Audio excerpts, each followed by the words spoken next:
Chapter 24. "Are you ready yet?" Mark's voice sang out from the bottom of the stairs. "Almost," replied Holly. She gave a final twist to the black and gold ribbon she had tied around Sasha's neck, Hufflepuff colors. Then she quickly put the matching black and gold flower hair clips in her own blonde hair, a gift from Cousin Harry to replace the one he had destroyed. It gave off a sweet flowery scent as Holly moved her head. "Ready?" she asked Becky, who had been busy adjusting her own black and gold hair clips in her thick brown hair. "Yep," replied Becky confidently. "Then let's go." Holly scooped Sasha into her arms, and the two girls went down the stairs to the common room, where Mark was waiting. "The others have gone on ahead to save us a seat," he informed them when the two met him at the bottom. "Let's go." The great hall had already begun to fill by the time the three arrived. Crowds of students gathered at the entrance, pushing and shoving, making their way inside. Everyone wanted a good seat. Today, they would announce the winners of the potions contest. The last potions had been turned in a week earlier. All week long, potion experts had been on campus examining and testing the potions submitted to verify content and potency. "Watch where you're going," angrily muttered someone in Slytherin colors. "Sorry," replied Mark quickly. He had accidentally bumped into the person after being jostled by someone else on the other side. The three continued on, but suddenly Holly stopped and looked over at the Slytherin they had passed. She recognized the voice and the emotion of the Slytherin speaker, but wanted to be sure. There were four of them together, Scorpius and Anthony, Tom and Paige, making their way to the Slytherin table as if nothing much had happened. Nothing much had happened, but that had never stopped Tom before. Holly stared at them in amazement. That was definitely Tom Richards' voice, but it was the first time Richards had not made a big issue of a meeting between them. For Richards, that was most unusual. Holly watched the four take their seat before rejoining her friends. The three of them moved near the front of the Hufflepuff table where they found Susan sitting. They sat down beside her. On the other side of Susan sat her sister Carrie and her friend Lynette. Susan was showing off her latest beetle to anyone who would look. It was crawling around on the table exploring. Carrie watched while Lynette dangled a ribbon in front of the beetle, tempting it to crawl on and up. Once seated, Holly twisted back and her gaze returned to the four Slytherins. The Slytherins usually ignored students at the other tables, but today Paige looked up and over at the Hufflepuffs. Her black eyes found Holly's and regarded her thoughtfully. Then a hand reached out and tapped Paige on the shoulder, and she turned to talk to one of the other Slytherin girls, ignoring Holly completely.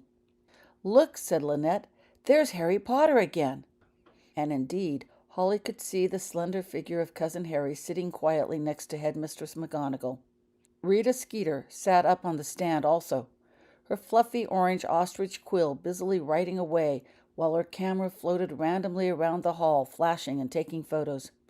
She looked impeccably dressed in her hot tangerine-colored suit with matching hat and nails.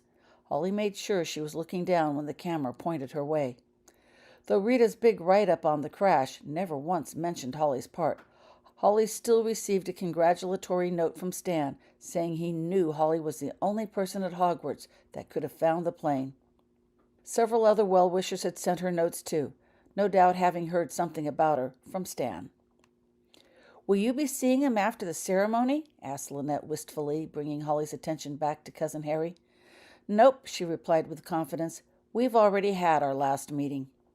Holly had no idea just what the food was that appeared in front of her the morning after her organ recital for Cousin Harry, but she knew what it wasn't. It neither looked nor smelled like meat. Holly dug in happily. After several mouthfuls, her eyes began to run, her nose began to drip, and the whole interior of her mouth began to burn. Whatever it was seriously spicy. Cold water didn't help stop the burning sensation nearly as much as more rice, but plain rice was boring without something on top. So Holly ate and ate and ate until she could eat no more. Afterwards, she realized she had finished her meal without once concerning herself with the odors around her or what they might mean. Holly still had nightmares, but each time the scary images woke her, Holly patiently emptied out her mind and refilled it with happier thoughts like those of people she loved. That made getting back to sleep much easier. Holly wasn't sure whether practicing the organ in the evening helped, but she often went to sleep with strains of organ music running through her head. She noticed the nightmares didn't wake her up nearly as often as they used to. She told Cousin Harry so at their last meeting, and both of them rejoiced at the thought that Holly wouldn't have to worry about memory modifications to deal with her problems. That last meeting had been difficult, though. The whole time, Holly sensed an uneasiness not normally present in Cousin Harry's quiet demeanor. Finally, she asked him about it. It took a long time before Cousin Harry spoke. When he did, the news was not good. "I think," he said quietly, "that you won't be returning to Hogwarts next year." "What?" asked Holly, dismayed. "Are you sure?" "No," came the reply. "It was just some of the things your dad mentioned in passing when I told him about the crash. I didn't inquire further," Cousin Harry added.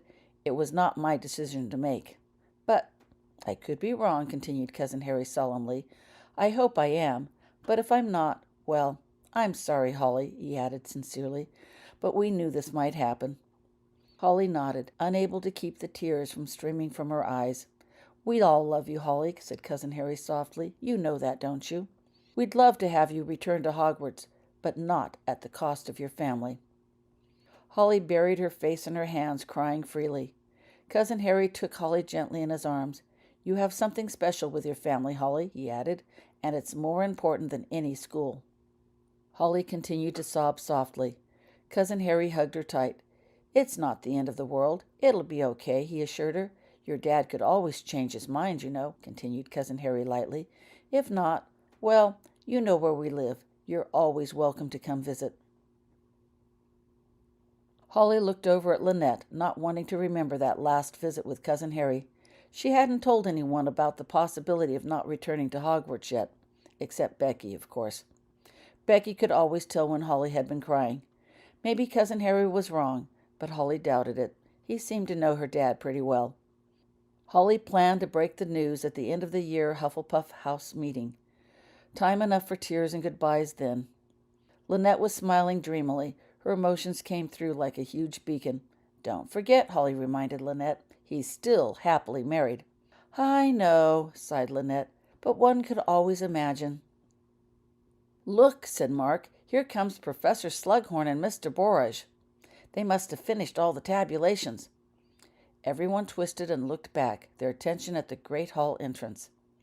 Mr. Borage, wearing emerald green and silver robes, strode purposefully forward, followed closely by Professor Slughorn in his hunter green and silver robes. Several other witches and wizards, also in fancy dress robes, came in as well. Those in front of the group hurried out of the way and scrambled to be seated. The hall grew quiet as they neared the platform. Mr. Borage majestically mounted the stairs and proudly took his seat in the center of the platform. The other wizards swept forward in a kaleidoscope of colors, taking the other seats on the platforms. When everyone had seated, Mr. Borage stood to address the crowd. He raised his hands upwards to get everyone's attention. The green and silver robe flowed with his movements. The great hall grew silent. "Welcome, everyone, to the final day of the Ministry of Magic's potion contest.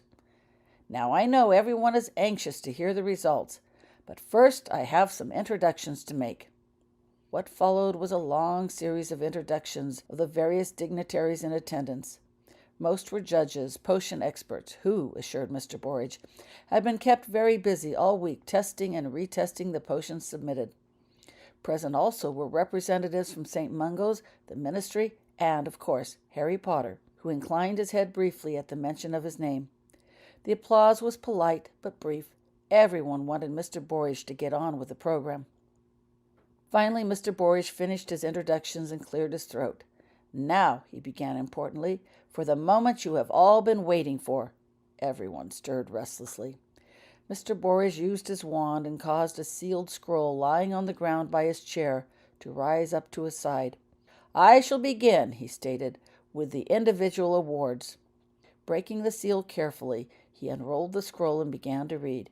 "For individually preparing and submitting 234 different potions, I award first prize and 100 galleons to—" He paused here.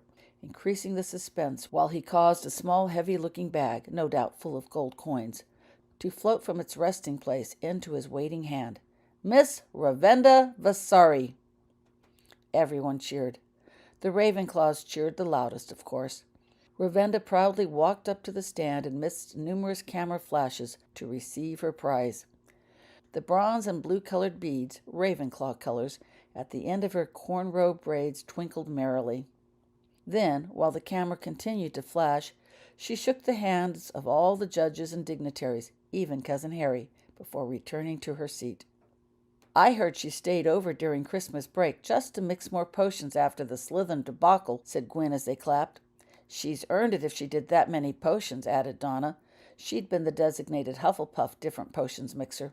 "I only managed to make 127 different potions myself." The room grew quiet as Mr. Borage again faced the audience, ready to speak. "This next category," he began, "that of the most useful new potion, was very difficult to determine. Many creative and innovative potions were submitted during the course of the contest. Some of the submissions could make people grow or shrink, add hairs, warts, and color their skin. We even had one particularly nasty-tasting submission designed to convince a muggle that a non-existent spell had been removed."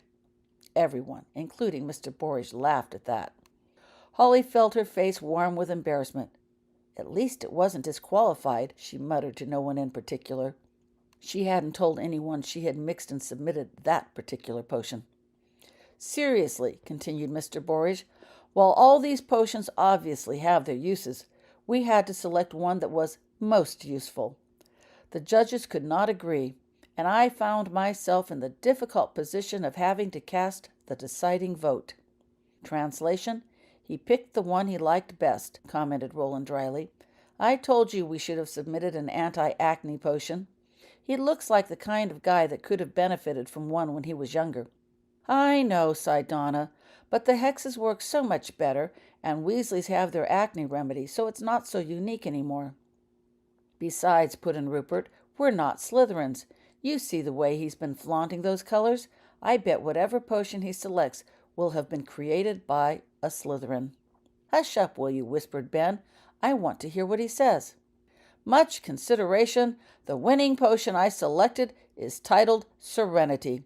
Its temporary effect calms the nerves and clears away unnecessary clutter from the mind, enabling the user to apply his or her best to any situation. Speaking from experience," added Mr. Borage, clearing his throat, "I would have greatly appreciated the use of this potion before an exam while I was attending Hogwarts." "And before he saw us last fall," put in Susan, transferring her beetle idly from one hand to the other. "Remember how nervous he was that first day? Inspired genius who designed this incredible potion and will receive an award of 100 galleons is none other than—" He paused, building the suspense, while he again caused a small bag of prize money to float up to his hands. "Miss Paige Crowley." The students all clapped politely, while the Slytherins cheered as Paige stood up and gracefully made her way forward. Holly noted her black eyes seemed to glitter with satisfaction while she passed them on their way to the platform. Paige shook hands with Mr. Borage when she received her prize. Then she turned and posed artfully between Mr. Borage and Professor Slughorn for the camera. Paige's waist-long black hair hung neatly on one side, tied with 4 emerald-green ribbons spaced evenly down its length. Her flawless alabaster skin seemed even more pale when placed next to the swirling green and silver of the nearby dress robes of Mr. Borage and Professor Slughorn. Paige looked the perfect picture of elegance and success. Then she shook hands with the officials, pausing briefly to pose for a photo with each. Paige positively clung to Cousin Harry when she shook his hand, posing with her head tipped delicately on his shoulder for the camera, as if they were old friends. Cousin Harry looked distinctly uncomfortable at her closeness. Knowing his aversion to publicity, Holly idly wondered why he had chosen to come today. Cousin Harry's presence had been required last week for the memorial ceremony, and the time before it had been an excuse to ask about Smeltings. Why today? Paige finally finished with the photos. She stepped gracefully off the platform and returned to her seat. She received more congratulations and cheers from her own house members as she sat. Mr. Borage again held up his hands to be heard. The hall grew silent. At this time, I would like to present a special award. This was not an award originally announced at the beginning of the year, but the submission was so impressive that the judges, myself included, all agreed that mention must be made. The audience stirred in anticipation. Mr. Borage cleared his throat and began to explain further. One of the second-year students submitted numerous rather complex potions and listed the source as school text as modified by the Half-Blood Prince. Of course, our staff wondered why anyone would ever consider modifying a perfectly fine potion recipe from our text, so we had to inquire further. Mr. Borage shifted uncomfortably here. It seems, he began, that some students found a couple of old school potion texts with the label Property of the Half-Blood Prince written inside. The texts were filled with all sorts of handwritten notations and changes for several of the potions described within. Accordingly, the students mixed a potion following the regular instructions and then tried one with the suggested modifications, and the modifications seemed to make the potion turn out just as effective without as much effort on the part of the student. Mr. Borage paused to take a breath and look out over the audience, which hung expectantly on his every word.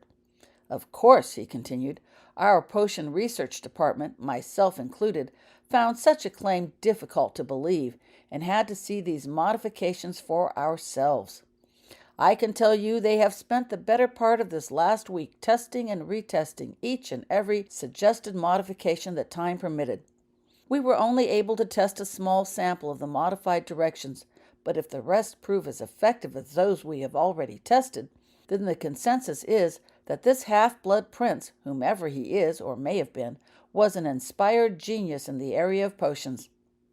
Curiosity swept across the crowd. Who was this half-blood prince? At last count, continued Mr. Borage, there appeared to be over 300 such modifications in the books. The audience gave a gasp of surprise at the number of modifications. Mr. Borage waited for the hall to quiet down before he continued. As a result of this find, we intend to revise our school text to include each and every one of the Half-Blood Prince modifications. The crowd applauded appreciatively at the news.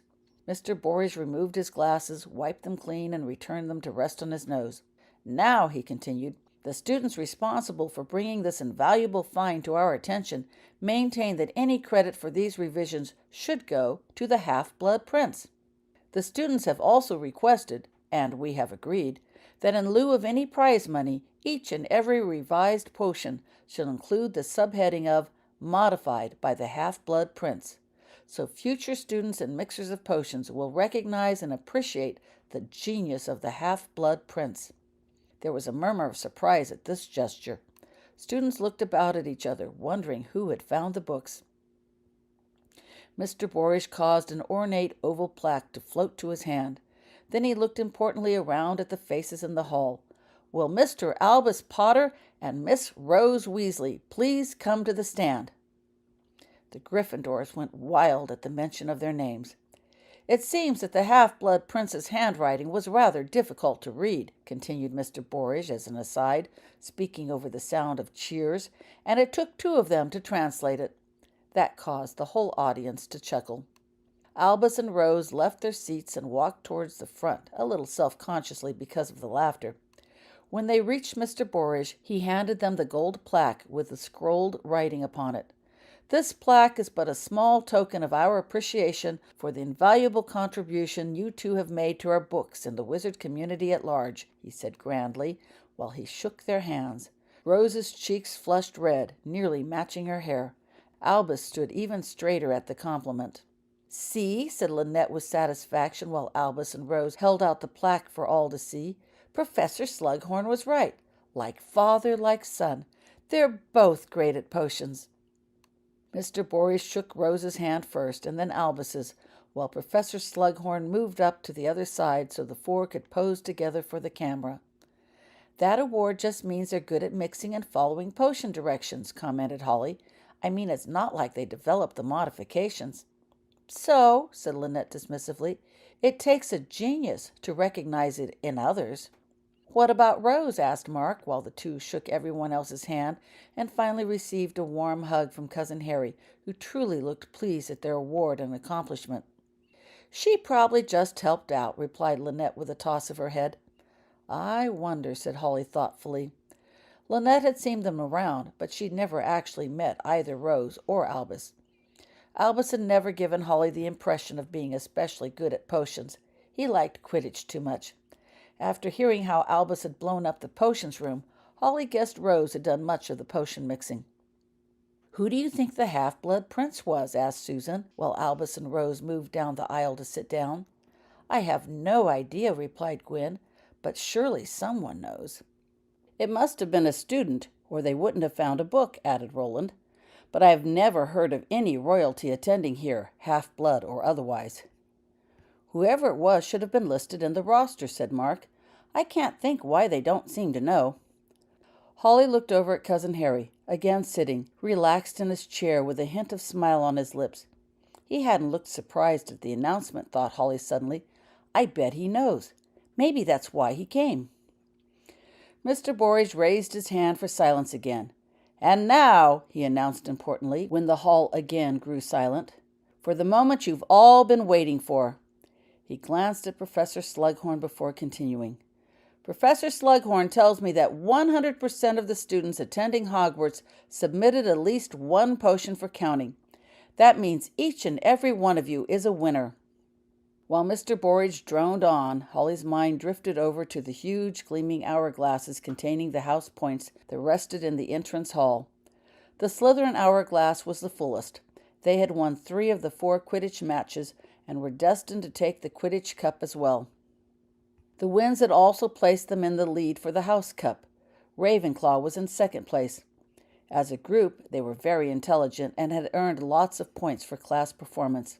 They had won 2 of the 3 potion counts and would likely win the 4th, especially considering all the potions Ravenda had submitted. Running neck and neck for 3rd place was Hufflepuff and Gryffindor. Smart Gryffindors like Rose earned points for class performance, but at the same time the house tended to lose points for student mischief and misbehavior, offsetting extra points earned. Holly sighed. Hufflepuff students worked hard, but their efforts rarely stood out in class, meriting extra house points. Placing second in the potions count sounded good, but hadn't earned them any points, and she doubted they would place first this time either. What with the extra tutoring and preparation for exams, the group did not manage to submit as many potions as last quarter. Holly felt bad about that. She meant to do more, but the plane crash had kept her up, and the few potions she had attempted had to be tossed. They could still possibly win the potions contest. That would be great if they did. But winning it alone would not be enough to enable the Hufflepuffs to win the House Cup, not if the Ravenclaws or the Slytherins won the potions count again. Suddenly, the whole hall erupted in cheers. Holly looked around in surprise. She'd been so busy daydreaming she hadn't been listening. What? She asked. What happened? Gryffindor won the potions count, said Becky excitedly. Weren't you listening? What? They did? Replied Holly, bewildered. But that's terrific. I know, agreed Becky happily. That's why we're all cheering. Holly began to cheer and clap enthusiastically with the rest of the students. You realize what this means, said Donna excitedly when the noise had died down some. Whoever wins the potions contest wins the House Cup. I must confess, began Mr. Borage when the hall was again quiet, that we designed this contest to motivate students to attempt some of the most difficult potions, instead of sticking to the simpler tried-and-true potions. In that we have succeeded magnificently. We have collectively received at least one submission of nearly every potion mentioned in our books, including Veritaserum, Draught of the Living Death, Polyjuice, Amortensia, and the Felix Felicis. There was a general murmur of appreciation, as the Felix Felicis was notoriously difficult to make. I am pleased to announce that our winning house submitted 423 different potions. Not only did this house submit a large variety of potions found in our texts, but went even further, taking the time to locate and submit 53 previously unpublished potions of Muggle origins, reminding us that sometimes even muggles can get things right. Mr. Borish paused to take a breath. It is my extreme pleasure to announce the winning house of the St. Mungo Ministry of Magic Potion Contest is Hufflepuff! Holly didn't remember much that happened after that. She was too busy screaming in excitement along with the rest of the Hufflepuffs. Trumpets sounded and streamers of confetti filled the air. Somehow the hall decorations changed to the black and gold of Hufflepuff, and the tables filled with festive food.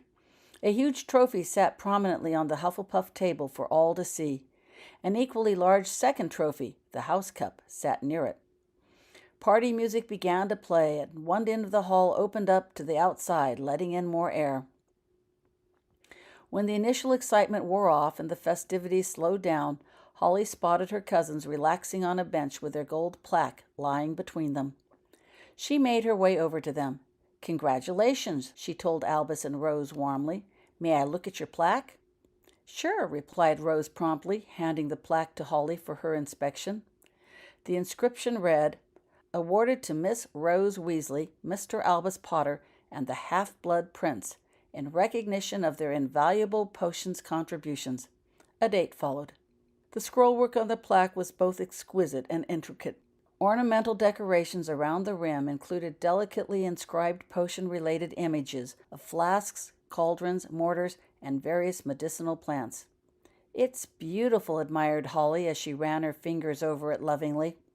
Rose and Albus nodded proudly. "Dad thinks it may be goblin work," added Albus as Holly returned the plaque to Rose. "They wanted to put it in the Hogwarts trophy room for everyone to see, but I said no," he added, giving an involuntary shudder at the thought. "As if I'd ever return to the trophy room to look at it," Albus muttered almost to himself by way of explanation. "So they're hanging it up in St. Mungo's instead," finished Rose cheerfully. She put the plaque in her lap, making space for Holly. "I think more people will see it there anyway, don't you?" "Definitely," agreed Holly, nodding in approval. "So tell me," she casually asked while sitting down between the two, "who's the Half-Blood Prince?" Rose looked about to see if anyone else was listening. "Your family," she said finally, "so I guess I can tell you. The Half-Blood Prince is Severus Snape." "The headmaster?" asked Holly in surprise. "I didn't know he was a prince." "Not like that," laughed Rose. "His dad's name was Tobias Snape, and his mum's name was Eileen Prince. Half-Blood Prince. Get it?" "Oh," said Holly with understanding. "And he knows potions, too?" "He used to be the potions professor when Uncle Harry went to school," explained Rose. "When we first heard about the potions contest, I wrote Mum and asked her if she knew of any special potions. She wrote back and said that, outside of the regular ones, the only special thing she knew about potions was this book owned by the Half-Blood Prince. It contained all sorts of modifications that could make even a doofus like Uncle Harry look good." "Doofus?" laughed Holly. "She really called Cousin Harry that?" "Yep," Rose laughed with Holly. "Father is not a doofus," stated Albus defensively.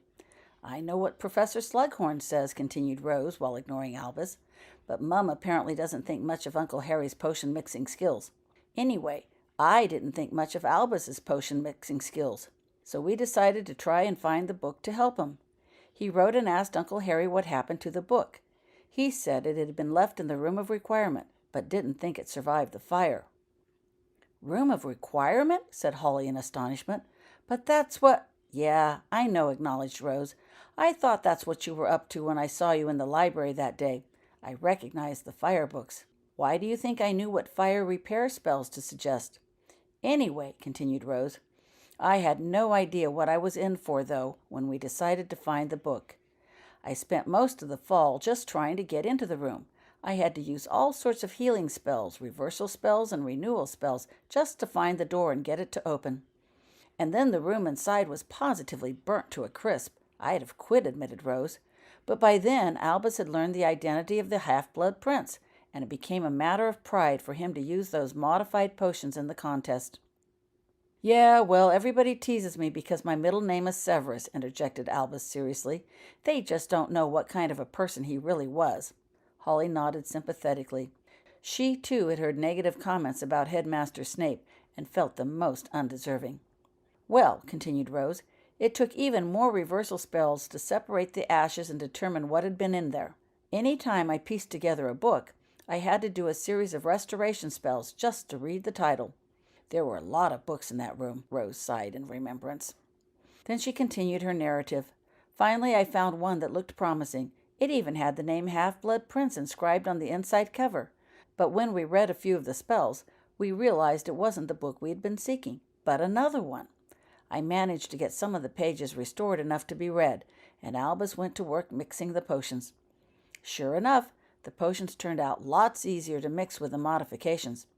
Father suggested we use the name the Half-Blood Prince as the source in our labels, put in Albus. He said that's the name in the books, and there's no physical proof it's the work of Severus Snape.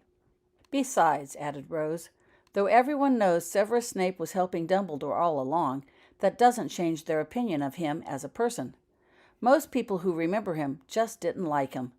Uncle Harry was afraid Professor Snape's modifications would not receive proper consideration if the judges knew who had actually written them.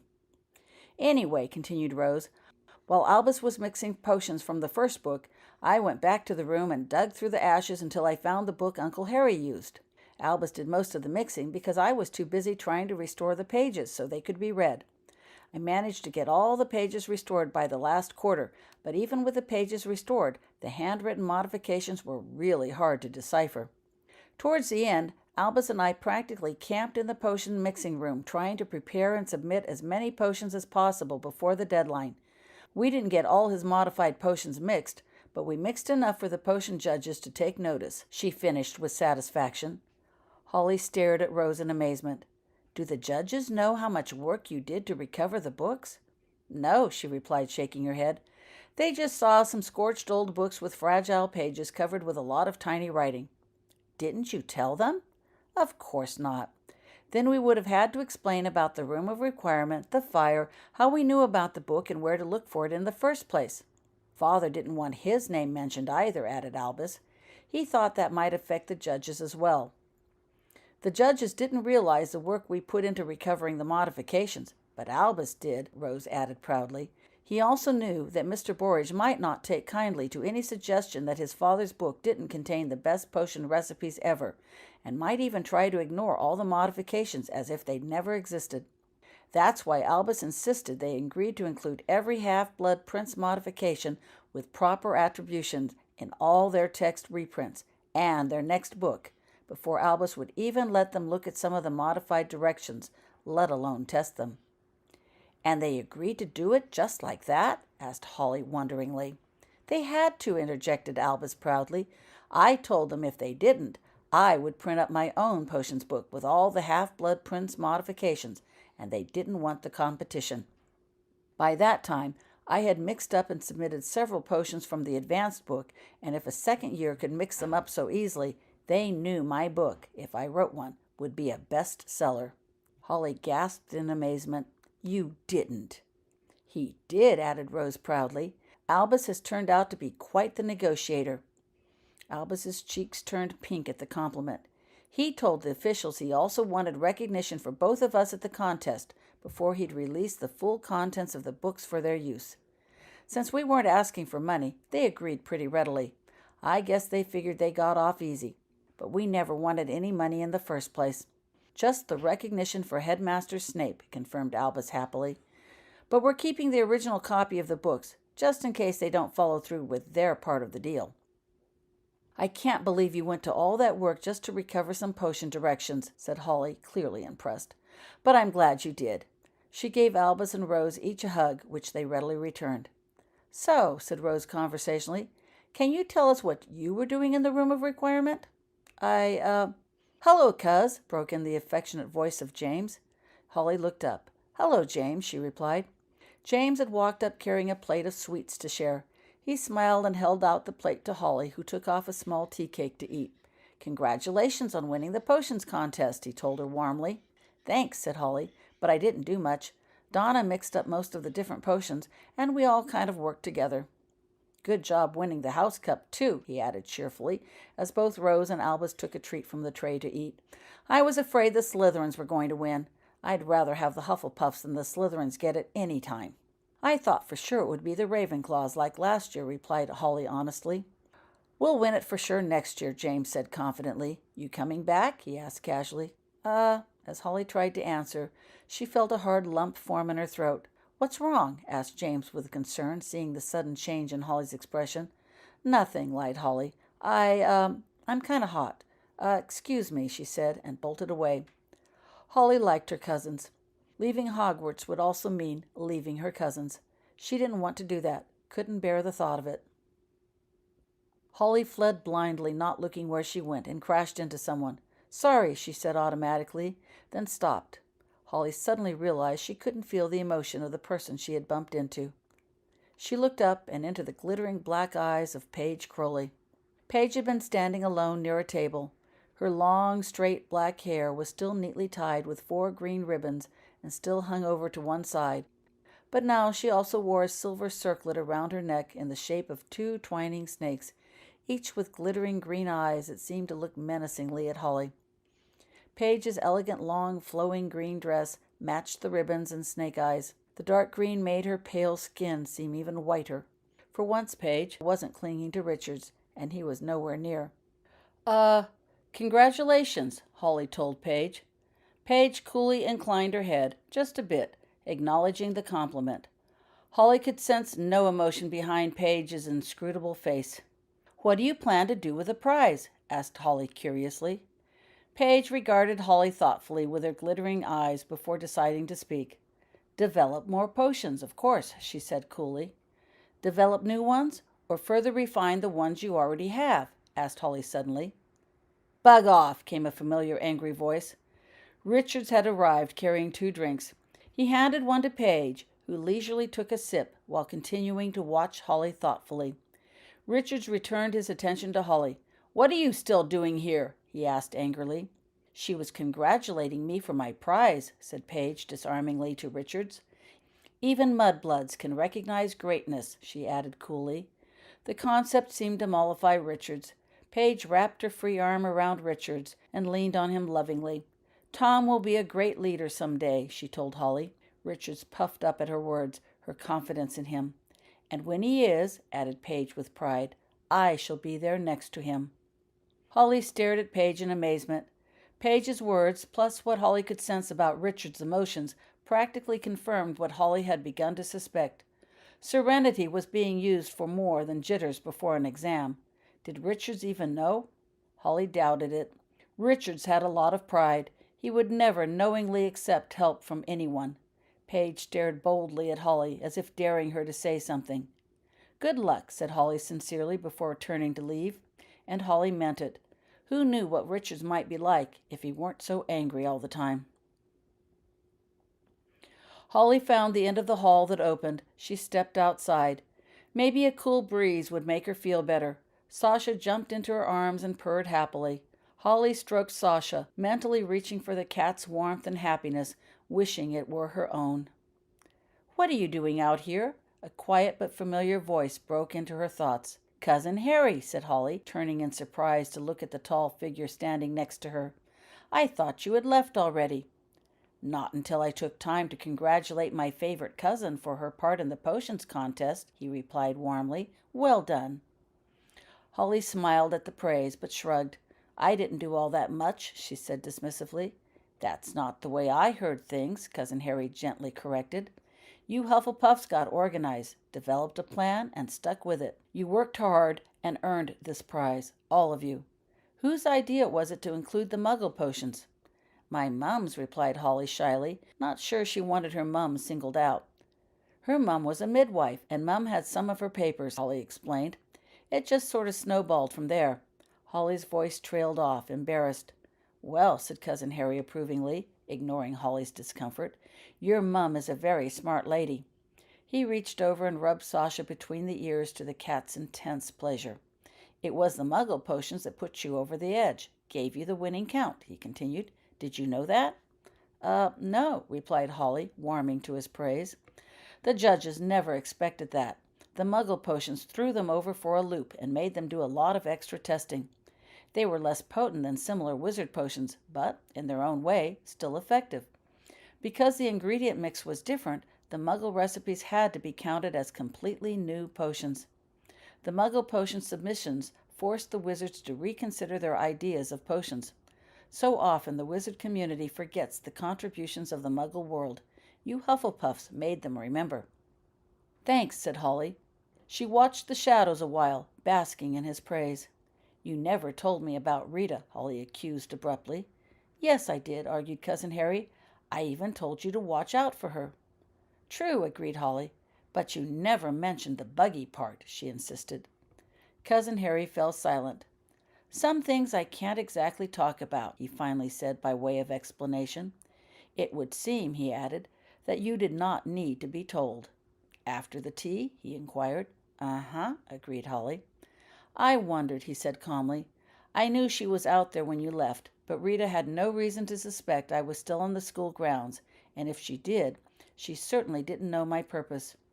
I was afraid if I came out to check for her, she might attach more importance to the conversation of 4 schoolgirls walking up the stairs, ask more questions. Holly nodded, remembering that day. She would not have wanted Rita to find out about her letter to Vernon. The two stood quietly together. A light breeze blew gently on their faces while they watched the shadows, each lost in thought. You appear to have managed the situation quite well without me, Cousin Harry commented approvingly. Thank you, said Holly. Unfortunately, he added, Rita is still a journalist and very inquisitive. Speaking of which, he added, might I have a hair or two of yours? My hair? Asked Holly, confused. I guess, but why? She reached up, plucked a few strands, and gave them to Cousin Harry. Thank you, he said solemnly, as he wound the strands up into a tight curl and tucked them into a pocket beneath his robes. It's for an idea we have for keeping Rita away when your parents come to get you at the station tomorrow. Hermione mixed up a batch of polyjuice potion, he explained. With luck, Rita will follow the wrong persons out of the station and will be nowhere near by the time your parents arrive. This should work this time. However, you still need to take care and keep an eye out for her. Holly nodded. Yes, sir. Speaking of keeping an eye out for someone, may I ask you a question? Of course, came the reply. I've been meaning to ask you this for some time now, continued Holly, but just haven't found the right opportunity. The Auror students, she began hesitantly. They told me that I was a potential target for any dark wizard that may be out there. Did you know that? Yeah, he replied shortly. I did. Healer Winonan mentioned it after you found Meg. You're a really strong empath. Why didn't you say something? To what end? Cousin Harry replied softly. We don't know that there are any dark wizards out there. I didn't want you to spend your life looking over your shoulder for shadows that might not be there. But there's always a possibility, isn't there? Yes, he replied bleakly. The two stood silently side by side, watching the shadows outside. They seemed to dance because of the flickering torchlight from within the hall. Finally, Cousin Harry spoke again. You know, he began hesitantly, maybe your father has the right idea. What? Removing you from Hogwarts. Then he explained. If you leave Hogwarts now, people might forget all about you and that you're an empath. Then there'd be less chance of you attracting the unwanted attention of a dark wizard out there, if there was one. Maybe, said Holly slowly, not convinced. Wouldn't a really determined dark wizard still try to seek her out? You and your family are still protected by my friend's spell, Cousin Harry continued softly, as if reading her mind. You're invisible to the wizard community, unless you choose otherwise and seek us out. You'd be safe. You could lead your life the way you want, without fear of dark wizards chasing after you. Holly considered his words. Is that what you wanted? She finally asked, looking up at him. To lead your life without fear of dark wizards chasing after you? Cousin Harry looked down at her thoughtfully. I won't deny I thought about it a lot, he confessed. But Lord Voldemort killed my parents, he added quietly. He was a real enemy, not some phantom maybe. It was him or me. I didn't have much choice after that. But you still have a choice. Holly stared blankly out into the darkness, pondering his words while absently stroking Sasha's silky fur.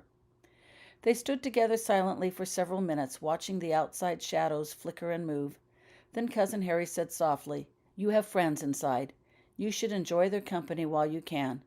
Tomorrow will take care of itself. Holly nodded. She turned and went back into the hall, back to the welcoming arms of Becky, Mark, Susan, and the other Hufflepuffs, her family away from home, if only for today. The end.